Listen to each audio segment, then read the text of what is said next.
Bonsoir, nous sommes à Varsovie dans le palais présidentiel. La Pologne, État crucial dans la défense à la fois de l'Europe et de l'OTAN dans ces temps de grande gravité. Monsieur le Président, bonsoir. Bonsoir, bonsoir à vous monsieur, bonsoir au public. Merci Andrzej Duda, chef de l'État polonais, à la tête d'une armée devenue une des plus puissantes du continent européen. Le président Macron a tenu un discours disant « La Russie est une menace existentielle pour l'Europe ». Utiliseriez-vous la même formule ? Oui, je suis parfaitement d'accord avec le président Macron. D'abord, nous sommes actuellement en train de construire une armée polonaise et nous voulons augmenter son potentiel à tous les égards, notamment en termes d'effectifs. Ces dernières années, nous avons doublé nos effectifs avec 100 000 personnes supplémentaires et ce processus se poursuit. Dans son intervention à la Diète, notre Parlement, le Premier ministre Donald Tusk évoquait même la création d'une armée d'1 demi-million de personnes.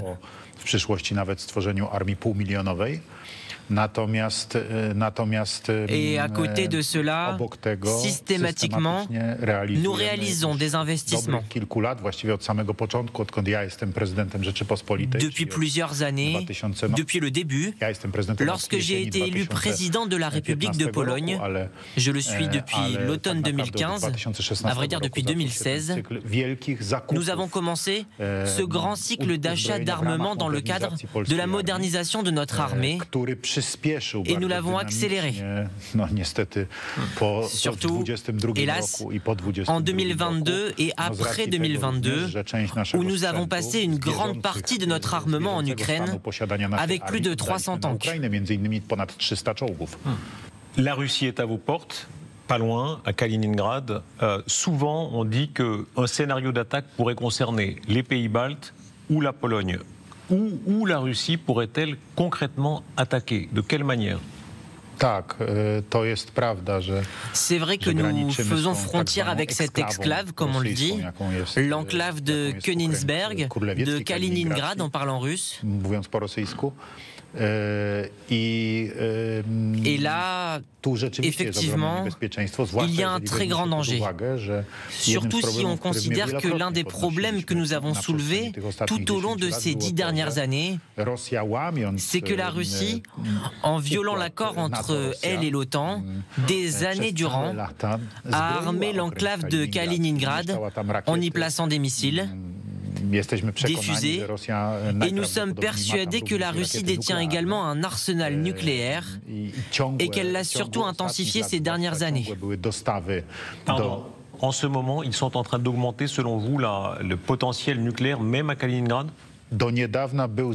Jusqu'à il y a peu, ce potentiel de Kaliningrad a été augmenté.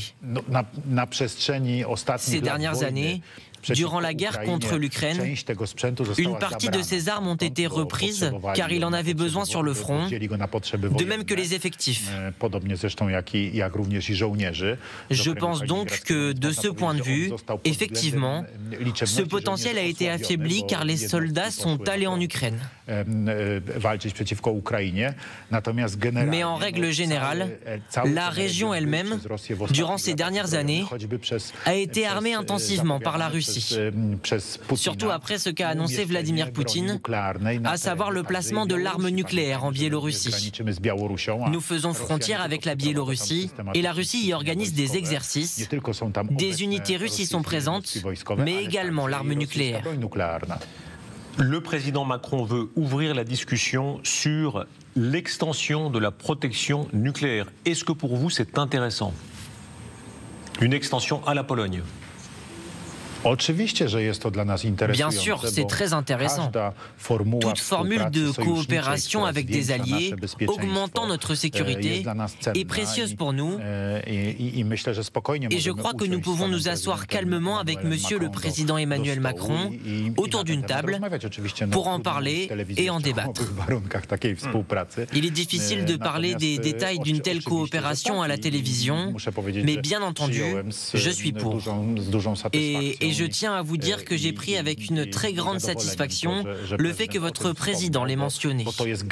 C'est un geste de la part de la France qui démontre son sentiment de responsabilité, non seulement de la France elle-même, mais également de l'Europe, de nous en tant qu'alliés, et c'est très important.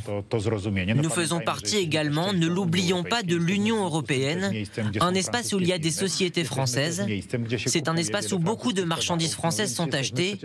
Nous sommes donc des partenaires potentiels et je l'ai pris avec une grande satisfaction.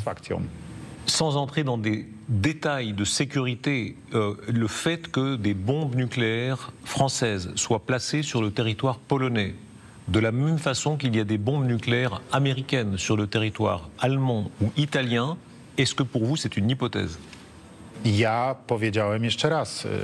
je le redis, c'est l'occasion de nous asseoir autour d'une table pour discuter en quoi ce parapluie nucléaire français devrait consister, car la seule chose que le président Emmanuel Macron a dévoilée en faisant cette allusion dans son intervention télévisuelle, c'est de dire que le bouton nucléaire se trouvera probablement sous le pouce du président français, ce qui est compréhensible, mais rien d'autre n'a été dit, et je comprends que le président n'ait pas voulu en dire davantage.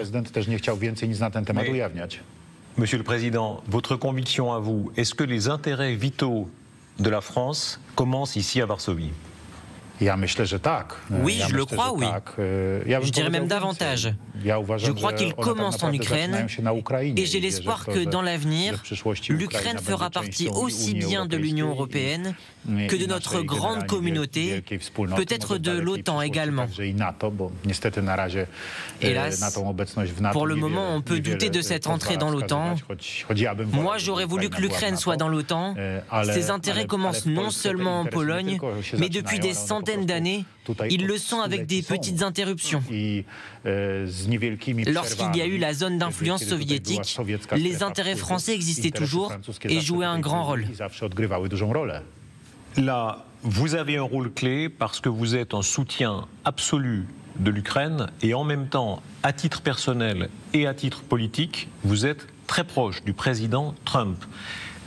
Selon vous, est-ce que le président Trump, contrairement à ce que certains pensent, peut être à la fin une chance pour l'Ukraine ? Je n'ai aucun doute, surtout après le dernier entretien que j'ai eu avec le président Donald Trump il y a 10 jours, que le président américain est tout à fait déterminé à mettre fin à la guerre et à l'agression russe contre l'Ukraine. Il l'a répété qu'il devait tout faire pour que les gens cessent de périr, qu'il devait négocier et parler avec Vladimir Poutine. Je n'ai aucun doute non plus sur le fait que les États-Unis, en tant que la puissance la plus importante du monde, a le pouvoir d'influencer la Russie, non seulement militairement, mais aussi économiquement. Et il se trouve que le président Donald Trump est une personne chevronnée dans le domaine des affaires. C'est son domaine. Donc j'observe cela d'ici avec calme. Ce sont des éléments importants de notre point de vue, nous, le peuple polonais, mais aussi pour toute l'organisation de l'OTAN. Mais pardon, croyez-vous qu'il peut faire pression sur la Russie plus qu'on ne pense ? C'est-à-dire économiquement, comme vous le dites, c'est-à-dire croyez-vous que si la Russie ne joue pas le jeu, il va pouvoir faire pression sur elle ? On sait qu'il y a des discussions politiques et médiatisées. J'ai moi-même été dernièrement au moins 2 fois aux États-Unis et nombre de journalistes m'ont posé la question. C'était les mêmes attaques dirigées contre moi en tant que cet ami du président Donald Trump. J'ai entendu l'intervention de Donald Trump à Davos, j'y étais et je l'ai entendu évoquer les prix du pétrole que les États-Unis vont faire baisser. Donald Trump voudrait que les pays du Golfe et de l'OPEC rabaissent leurs prix. Cela va avoir un impact important, bien entendu, sur le budget et les possibilités militaires russes.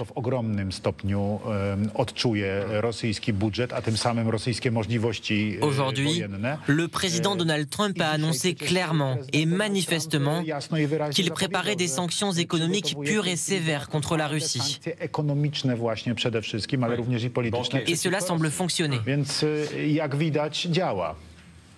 Andrzej Duda, le vice-président Vance a prononcé un discours où il a invoqué la mémoire de Jean-Paul II, grand polonais, en disant l'Europe forte. L'Europe sera plus forte si elle est celle des nations, si elle est celle des traditions.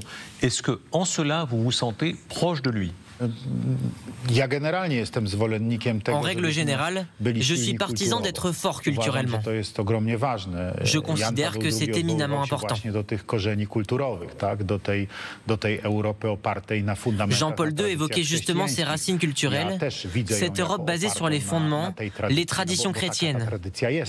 Je la vois également comme basée sur cette tradition, car elle est comme ça, cette tradition, que ça vous plaise ou non. C'est de là qu'est parvenue notre civilisation européenne d'aujourd'hui, dans sa version actuelle, après la civilisation romaine qui a pris fin. Cette nouvelle civilisation a été, à vrai dire, pleinement chrétienne. Donc je suis d'accord avec ce constat. Si l'on parle aujourd'hui d'une Europe forte, on parle de l'Europe qui a également sa résistance militaire. Je pense que le Saint-Père ne voulait pas en parler, mais il considérait partiellement au moins que cette Europe devait être sûre. Le fait qu'elle soit chrétienne ne veut pas dire qu'elle soit désarmée.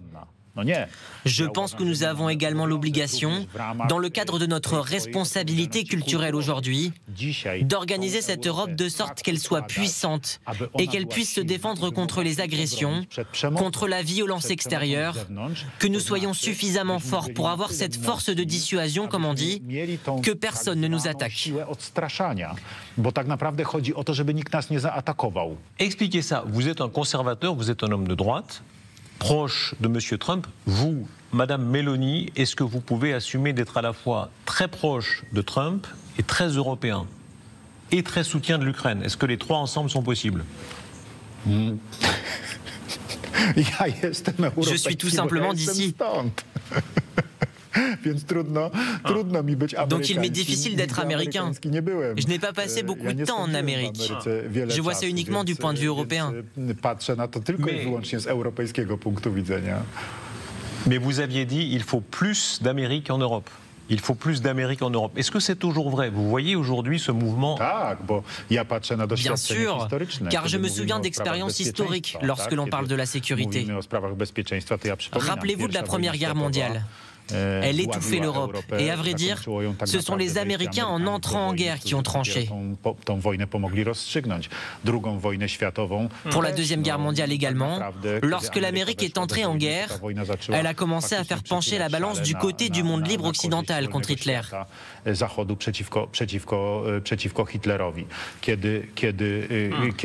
Lorsqu'il y a eu le temps de la guerre froide et de l'Union soviétique menacée, le monde libre, par la dissémination du communisme et des armes nucléaires, et les Américains, à vrai dire, ont permis la défense de ce monde libre en étant stationnés en Europe avec leurs armes nucléaires.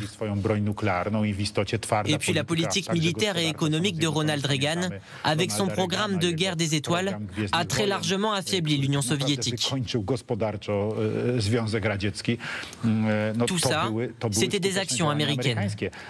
Mais quand on parle de construire un système de sécurité, il est évident qu'il faut réduire également la coopération économique avec les États-Unis. Monsieur le Président, la Pologne, Varsovie, qui a tellement souffert pendant la guerre, à la fois des Allemands et des Soviétiques. Autour de ce palais, il y a encore beaucoup de traces de balles. Une grande partie de la ville a été détruite. Il y a eu Katyn, le massacre par les Soviétiques. Aujourd'hui, 2025, est-ce que vous sentez la guerre qui revient à vos portes? Je sens surtout que c'est la fin du temps où l'on pouvait se permettre de parler de l'histoire en racontant des bobards, excusez-moi du terme, en expliquant qu'il n'y aurait plus de guerre. Il faut réparer cette erreur que nous avons commise, qu'une part de l'Europe a commise également. Nous nous sommes affaiblis nous-mêmes, militairement parlant, sécuritairement parlant également. Du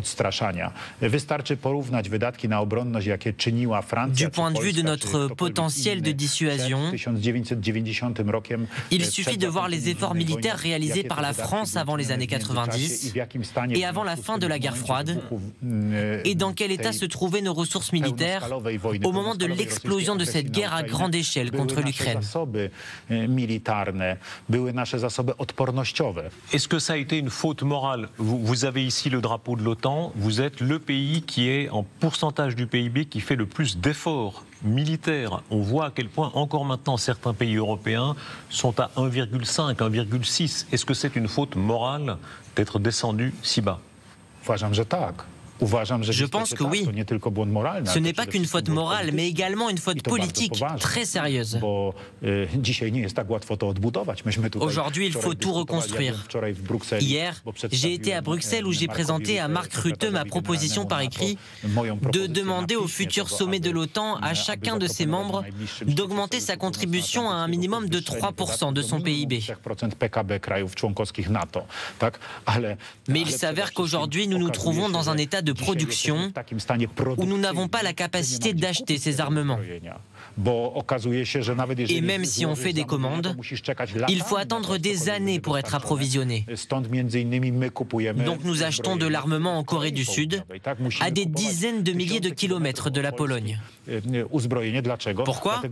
Parce que lorsque nous avons posé la question autour de nous, à savoir qui était capable de nous fournir immédiatement, avec du matériel moderne et de haut niveau, il s'est avéré que seule la Corée du Sud était en mesure de nous fournir des obusiers, des tanks ou encore des lance-missiles. C'est incroyable. Vous devez aller chercher les armes en Corée du Sud.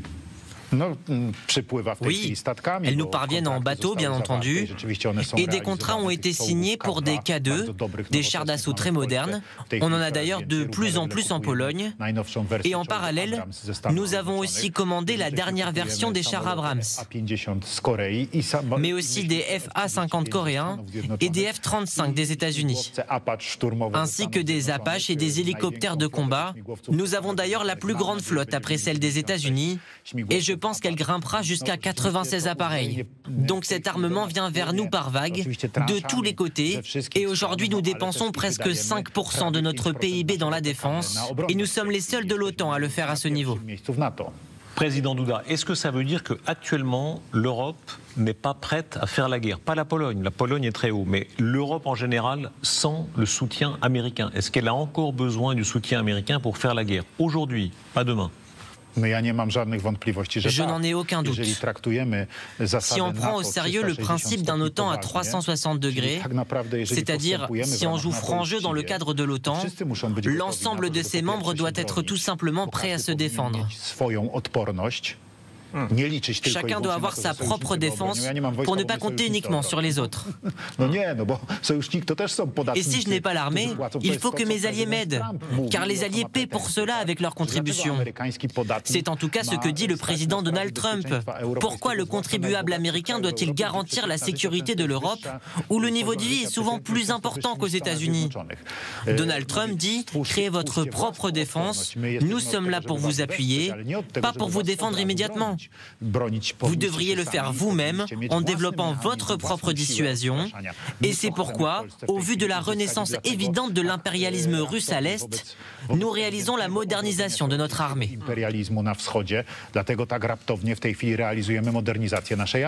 Question très directe. Si demain, les chars russes tentent quelque chose en Estonie, par exemple, ou s'ils tentent une provocation ou un coup en Estonie, membre de l'OTAN, est-ce que la Pologne entre en guerre?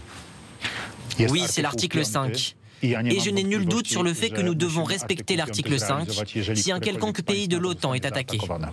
Je n'ai aucun doute. Jusqu'à la guerre. Si un quelconque pays de l'OTAN est attaqué, l'article 5 doit être immédiatement appliqué. Comme quand les États-Unis nous ont appelés un jour, lorsqu'ils ont lancé une guerre contre le terrorisme, parce qu'ils avaient été attaqués et avaient besoin d'aide. Et nous avons répondu présent. L'article 5 ne signifie pas nécessairement la guerre, vous le savez. Il laisse une certaine marge de liberté aux États. Est-ce que ça signifie vraiment pour vous l'entrée en guerre? Nous sommes tenus à l'assistance. Donc si nous sommes appelés, nous irons d'un commun accord avec l'OTAN, car l'OTAN est un ensemble, et nous prendrons la décision en commun. Mais j'imagine que l'OTAN prendra une telle décision si la situation se présente. Si cette assistance est nécessaire, alors elle doit s'y prêter. C'est la raison d'être de son existence.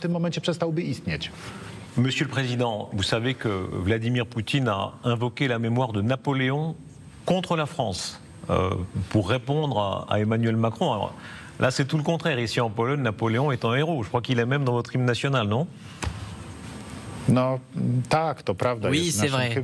Il est dans notre hymne national, Napoléon Bonaparte. Les paroles de notre hymne disent qu'il nous a donné l'exemple pour vaincre.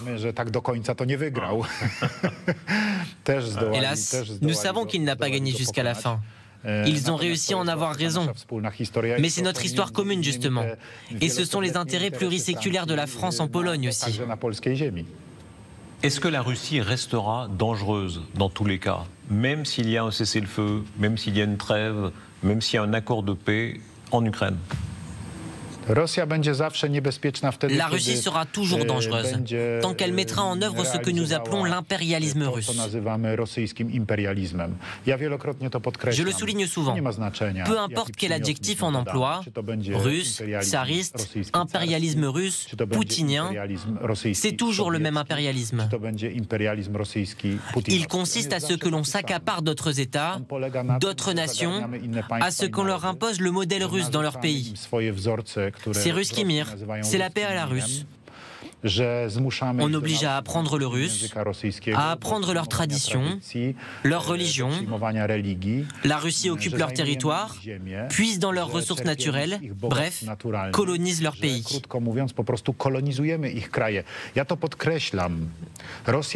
Je le souligne, la Russie par essence a toujours été une puissance coloniale. Seulement, elle a réalisé sa politique coloniale d'une autre manière que les États occidentaux.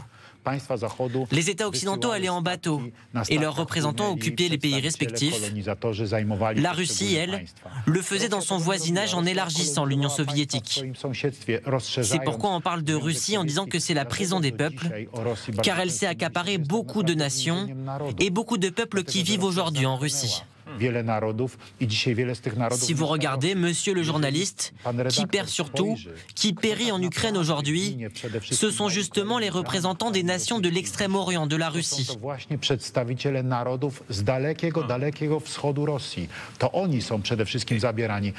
Ce ne sont pas les élites des grandes villes russes, Saint-Pétersbourg, Saratov ou Moscou qui périssent dans la guerre en Ukraine.